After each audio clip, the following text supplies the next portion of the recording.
chiqarmaydi keling.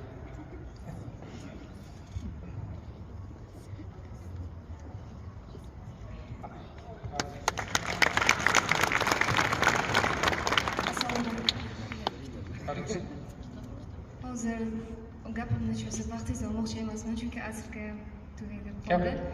Masalan, ilm oladigan odam har doim o'sha ishni ilm oldi bunga amal qilishi kerak va shu yo'lda boshqalarga ham o'rnak bo'la olishi kerak. Shu yo'lda boshqalarni ham shu yo'lga nima desam, maslahat berib shu yo'lga solishi kerak. Buni asosiy maqsadlardan biri ularni ham shu yo'lga tortib bilish kerak. Men ilm olar ekanman, to'g'ri. Har doim bu ishga amal qilmayman va har doim kimgadir yetarli darajada o'rnak bo'la olmayman, lekin ba'zi paytlarda o'zimdan katta odamlarga ham masalan maslahat berib, to'g'ri yo'lga boshlagan paytlarim bo'lgan.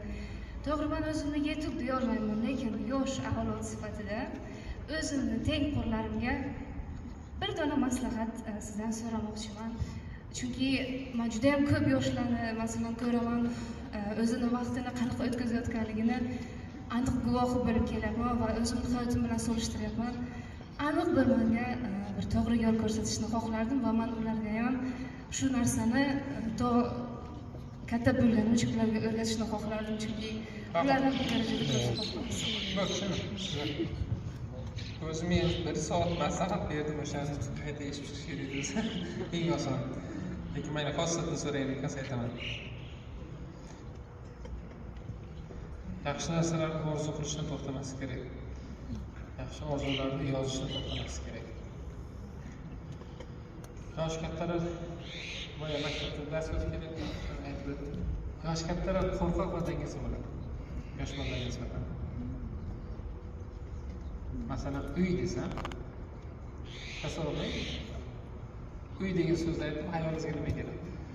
Yosh bolalar darrov bir chiroyli uy yonida chimlari bilan ikki kataygacha o'ylab chiroyli uy chizadi, ya'ni vizual fantaziya qiladi ular.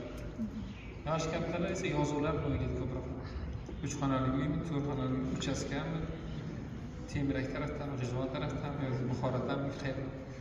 Shunaqa. Ya'ni vizual fantaziyada juda bir katta bir xudo biz tushunmagan mo'jizalar ekan. Kvant fizikasini o'qisangiz bir chiroyli narsalar chiqadi unda. Aytganim, yaxshi narsalar o'ylang, hayotda chegaralar juda ham ko'p, lekin miyangizga chegara qo'ymang boshqa. Yaxshilik yo'lida. O'sha hayotingizni qanday yashamoqchi bo'lsangiz,